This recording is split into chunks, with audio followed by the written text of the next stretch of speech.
Tidak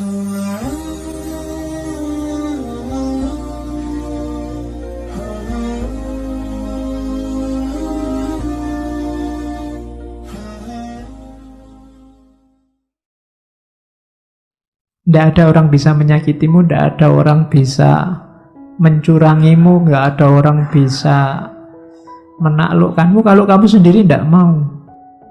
Saat fajar terbit, saat engkau malas bangun, katakan pada dirimu, aku harus bekerja sebagai manusia.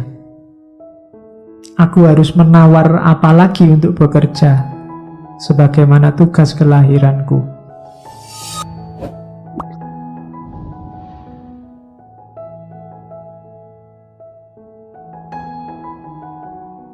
Tanyakan pada dirimu, kalau masih nggak mau bangun, apakah tujuanku diciptakan itu untuk ini, meringkuk di bawah selimut dan mereguk kehangatan? Nah, terus kan kamu tetap bisa jawab, tapi kan nikmat, namun betapa nikmat seperti ini. Ditanya lagi sama Markus, jadi engkau lahir untuk mencari kenikmatan, bukan untuk bertindak dan mencari pengalaman. Tidakkah engkau lihat tanaman, burung, semut, laba-laba, lebah, semua menjalankan tugasnya, membuat harmoni dunia terjaga sekuat mereka bisa. Mengapa engkau tidak segera menjalankan tuntutan alamiahmu? Terus kamu jawab lagi, tapi kan bukankah orang itu harus istirahat, ada tidurnya juga? Jawabnya Markus, setuju. Namun alam memberi batas untuk itu, sebagaimana dengan makan dan minum, dan engkau telah melampaui batas. Ini sudah jam 9. Ya. Ya. Ndak ono jam 9. Engkau telah berlebih dalam istirahat, namun kurang dalam bekerja. Engkau tidak cukup mencintai dirimu. Engkau tidak mencintai sifat alamimu dan tugasmu. Orang yang mencintai tugasnya, mengabdikan diri dan menjalankannya, bahkan kadang sampai lupa makan dan mandi. Sementara kamu lupa tugasmu gara-gara tidur.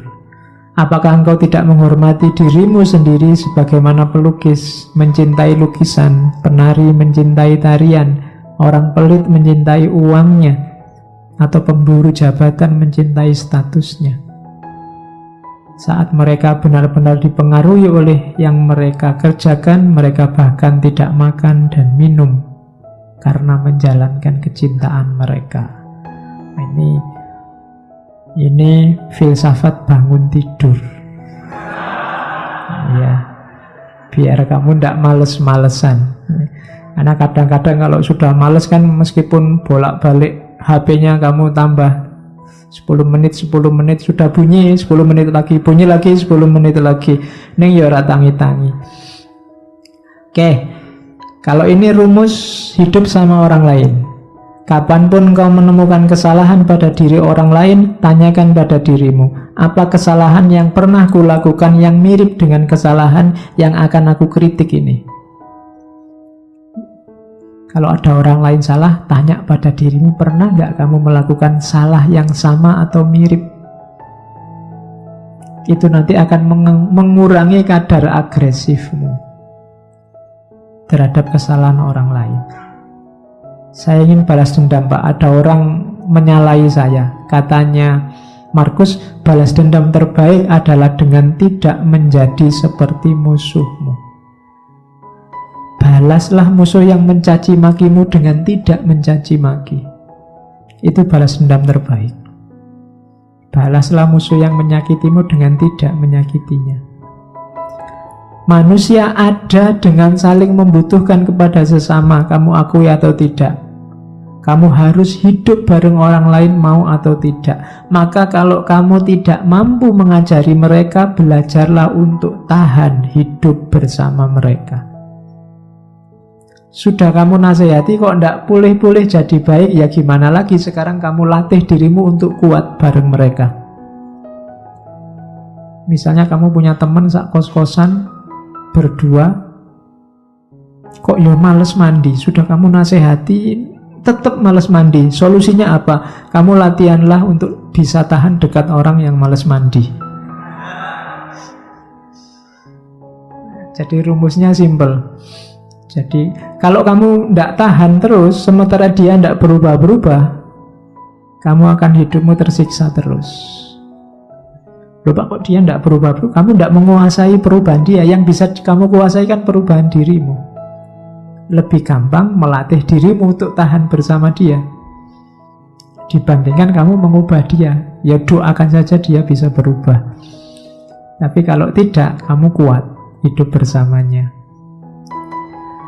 Kemudian lagi, lakukan apapun yang kamu inginkan. Bahkan jika engkau memecah belah dirimu, sebagian besar orang akan melakukan hal yang sama seperti sebelumnya. Ini maksudnya, kamu jangan terlalu pusing dengan kelakuan orang lain, tindakan orang lain. Kayak tadi, wah orang Indonesia ini kok tambah tidak toleran orang ini. Kamu kan sumpek sendiri. Sudahlah, kamu lakukan yang menurutmu baik. Kalau kamu ingin mengubah mereka, bahkan sampai kamu mecah-mecah dirimu, kamu katanya Markus, mereka akan balik lagi seperti adanya. Itulah karakternya manusia. Terus merasa sayang pada orang lain meskipun mereka melakukan banyak kesalahan adalah sifat uniknya manusia. Engkau dapat melakukannya. Cukup dengan mengakui bahwa mereka juga manusia. Mereka melakukan itu karena tidak sadar, berlawanan dengan kata hati mereka. Dan kita semua akhirnya akan sama-sama mati tidak lama lagi. Kita ini hidup bareng-bareng. Ada orang yang salah, ada orang yang bisa diingatkan, ada orang yang tidak bisa diingatkan. Pada akhirnya sebentar lagi semuanya mati. Maka kamu tidak usah terlalu sibuk, terlalu bingung dengan itu. Tidak masalah. Ingatlah, mereka tidak benar-benar menyakitimu, dan mereka tidak melenyapkan atau mengubahmu, melenyapkan kemampuanmu untuk milih. Hidupmu tetap bebas tanpa harus terikat oleh mereka, meskipun kamu hidup bersama mereka. If any man despise me, kalau ada orang menjahatiku, itu urusannya dia. Urusanku adalah tidak melakukan atau mengatakan sesuatu yang layak dicela. Jadi kalau ada orang jahat padamu, kalau ada orang menyakitimu, itu sebenarnya tidak ada urusan denganmu, urusannya dia. Pak, nanti kalau saya dibohongi orang, bohong itu urusannya dia. Urusanmu adalah jangan melakukan tindakan tercela, itu aja. Nah,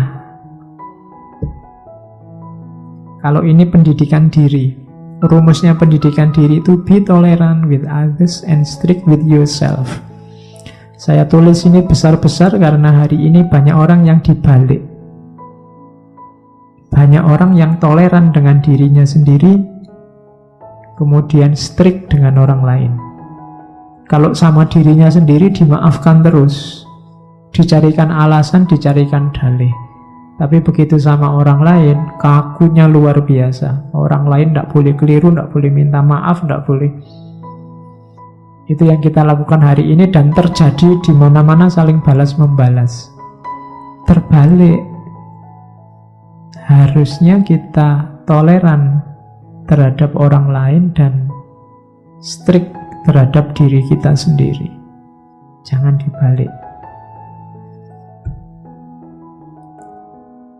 Nah, ini rumusnya. Aku sering heran kenapa orang mencintai dirinya lebih dari semua orang yang lain, namun ia kurang menghargai pandangannya sendiri tentang dirinya dibandingkan pandangan orang lain. Ini nasihat sebenarnya untuk kamu jangan mudah terpengaruh oleh orang lain. Jangan mudah terpengaruh oleh komentarnya orang, pandangannya orang terhadap dirimu. Kamu punya jati diri sendiri, tidak apa-apa. Orang ngomong apa aja, tidak usah terpengaruh. Logikanya orang itu lebih mencintai dirinya sendiri. Berarti apa? Lebih dengarkanlah pandanganmu sendiri. Jangan mudah tertipu oleh orang lain. Apapun yang dilakukan atau dikatakan orang, aku harus tetap menjadi Zamrud dan mempertahankan warnaku. Ini urusannya jati diri. Hidup sama orang lain ya, toleran ya, tapi jati diri jangan hilang. Kamu punya identitas sendiri.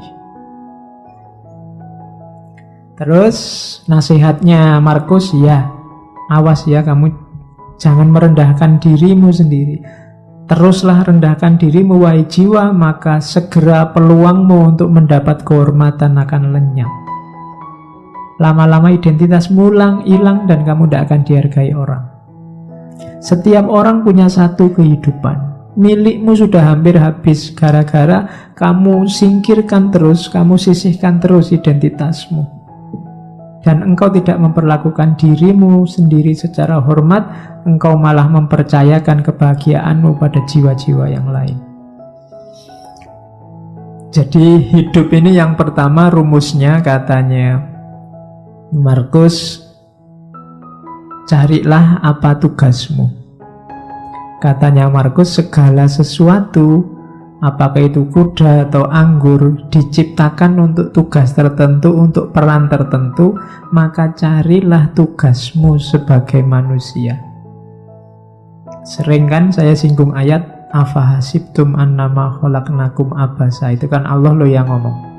Apa kami ciptakan engkau itu hanya untuk iseng? Pasti tidak. Ada tujuannya. Karena sayangnya Allah sama kita, kan kita sama Allah langsung ditunjukkan, ini loh tugasmu. Maksudnya Markus, yuk kamu jalan di tugasmu itu. Setiap hal di muka bumi ini ada perannya, ada tugasnya. Jangan dikacaukan, kamu sendiri juga jangan kacau. Nanti kamu susah sendiri.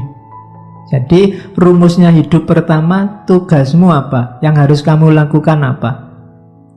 Begitu kamu tahu identitasmu, sebenarnya kamu tahu apa yang harus kamu lakukan. Fokuslah pada apa yang kamu lakukan, karena tugasmu di situ. Ingatkan dirimu bahwa tugasmu adalah menjadi manusia yang baik. Ingatkan dirimu apa tuntutan alam pada manusia. Jadi alam ini kayak mesin besar, ada sistemnya, kamu punya peran. Itu yang dimaksud tuntutan alam. Kalau kamu tidak memainkan peranmu, alam ini akan kacau ritmenya. Dan ketika alam ini ritmenya kacau, efeknya ke kalian lagi, ke manusia lagi. Rumusnya orang hidup itu ini.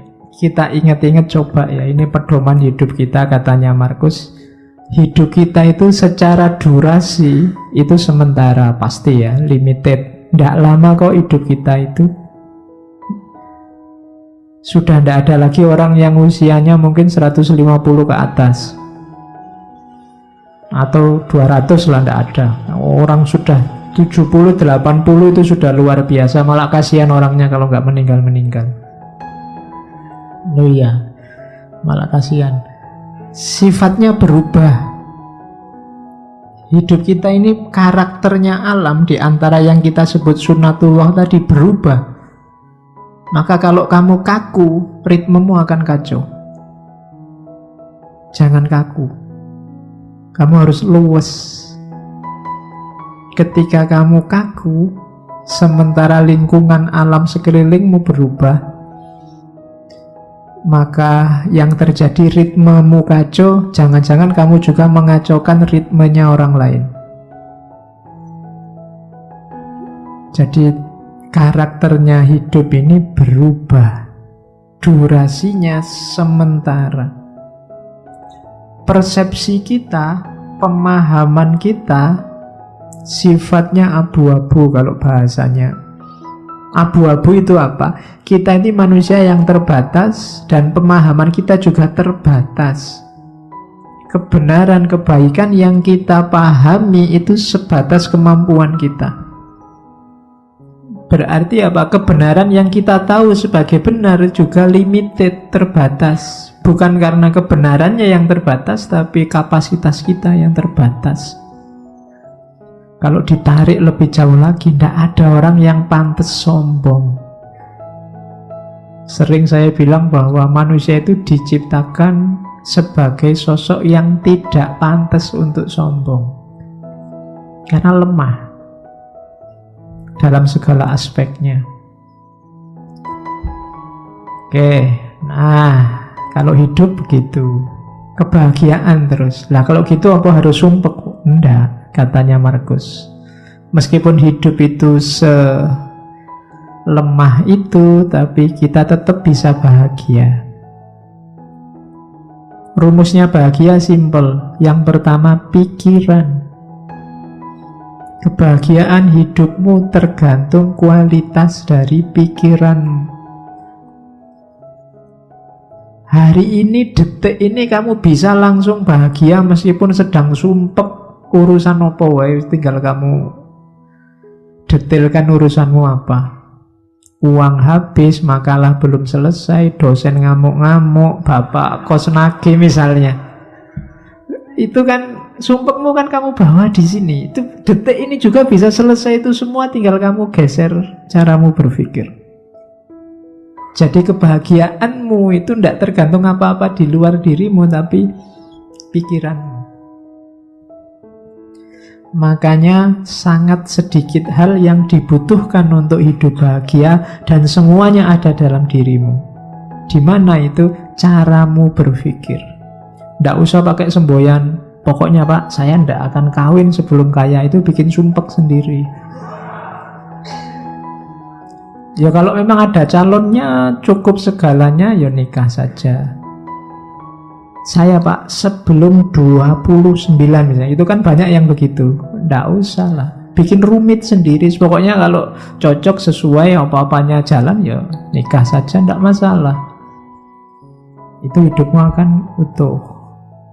Sekarang menghadapi kesulitan yang kita sebut rasa sakit.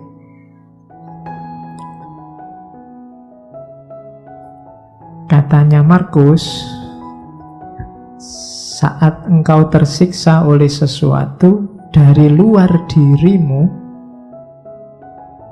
rasa sakit itu sebenarnya bukan dari sesuatu yang menyakitimu, namun dari anggapanmu terhadapnya. Dan engkau memiliki kekuatan untuk mencabutnya kapanpun kau mau. Kalau kamu disakiti orang, sebenarnya orang itu tidak bisa menyakitimu kalau kamu tidak mau sakit. Pak, orang itu bikin aku mangkel ya Pak. Salahmu sendiri mau mangkel. Mbok kamu tidak usah mau jengkel, nggak usah mau mangkel kan? Tidak jadi dia membuat kamu jengkel. Dia membuatmu jengkel karena kamu mau jengkel. Tolaklah rasa sakitmu dan rasa sakit itu akan lenyap. Tidak ada orang bisa menyakitimu, tidak ada orang bisa mencurangimu, tidak ada orang bisa menaklukkanmu kalau kamu sendiri tidak mau. Jadi katanya Markus, raih kembali kesadaranmu, panggil kembali dirimu, dan bangunlah sekali lagi. Kini akan kau sadari bahwa yang mengganggumu hanyalah mimpi.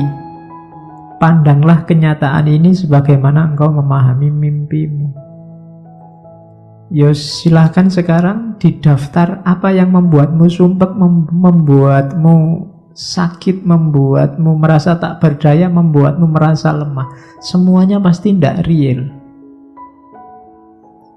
Semuanya bukan sesuatu yang nyata, hanya permainan pikiranmu dalam tanda petik. Kamu harus punya daya tahan terhadap rasa sakit. Kamu harus kuat mendengarkan, kuat melihat, kuat membaca, kuat memahami, tanpa harus reaktif karena rasa sakit. Nah, itu rumus selanjutnya dalam hidup. Jadi tadi ada kehidupan, kemudian caranya untuk bahagia, dan cara untuk menghindari rasa sakit. Sekarang tentang kebenaran. Ini makhluk idolanya para pengkaji filsafat. Katanya Marcus Aurelius, kebenaran itu sifatnya perspektif. Segala yang kita dengar adalah opini, bukan fakta.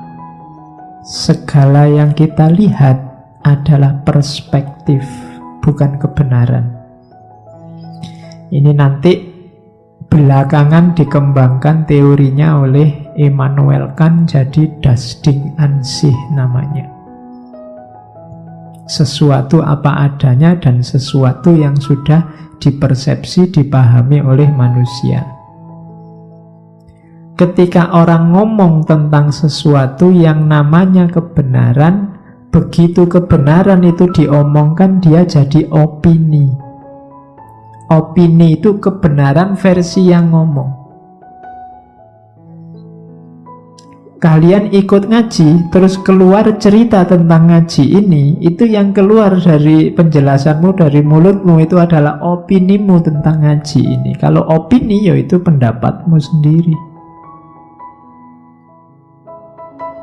Persepsi juga begitu. Kalau engkau melihat sesuatu kebenaran, begitu engkau melihat dan kamu pahami itu, hasil penglihatan dan pemahamanmu itu namanya persepsi sudah. Bukan lagi kebenaran itu sendiri, tapi kebenaran menurutmu. Jadi segala yang kau dengar adalah opini, segala yang kau lihat adalah perspektif. Sebenar apapun, sebaik apapun yang disampaikan orang atau yang kau lihat, sifatnya sama. Sifatnya opini atau perspektif. Ya, perspektif itu selalu sesuai sudut pandang siapa yang melihat. Itu maunya Markus. Selanjutnya, biar jiwamu bersih, jangan kotori jiwamu dengan kesalahannya orang lain. Ini ada rumus bagus dari Markus. Kalau ketemu orang jahat, orang rusak, orang keliru, saat engkau sedang melawan orang yang tidak tahu malu, ini misalnya, tanyakan pada dirimu sendiri, apakah mungkin di dunia ini bersih dari tindakan tidak tahu malu? Jawabannya kan pasti ya, ndak. Akan selalu ada orang jahat, akan selalu ada orang yang ndak tahu malu. Maka jangan mengharapkan sesuatu yang tidak mungkin. Selalu ada orang yang tidak punya malu di dunia ini, dan yang kamu hadapi sekarang adalah salah satunya. Hal yang sama berlaku untuk orang yang jahat, orang yang tidak dapat dipercaya, dan kerendahan moral lainnya. Jadi ini menyuruh kita untuk jangan mengotori jiwa dengan kemarahan-kemarahan, kebencian, ketidaksukaan, intoleransi pada orang lain yang kamu anggap keliru atau kamu anggap jahat. Pertanyaannya gampang, apa mungkin di dunia ini orangnya baik semua, soleh semua? Kan tidak mungkin. Kalau kamu marah, berarti kamu tidak terima kalau di dunia ini ada orang jelek, ada orang tidak baik. Kalau kamu tidak terima, berarti kamu sedang melakukan sesuatu yang tidak masuk akal. Karena kamu menuntut sesuatu yang tidak mungkin terpenuhi. Akan selalu ada orang jelek, orang jahat. Maka ngapain kamu mengotori dirimu gara-gara itu? Ada orang jahat, ya monggo, memang hidup ini ada yang baik, ada yang jahat. Tapi jangan kejahatannya dia membuatmu juga jadi jahat, kejelekannya dia membuatmu juga jadi jelek. Hari ini banyak begitu, karena grup sana maki-maki, kamu juga maki-maki. Karena grup sana kemarin menggoreng isu, sekarang ada isu baru, saatnya kita balas menggoreng isu. Sama saja, itu berarti jiwa kita sama-sama kotor.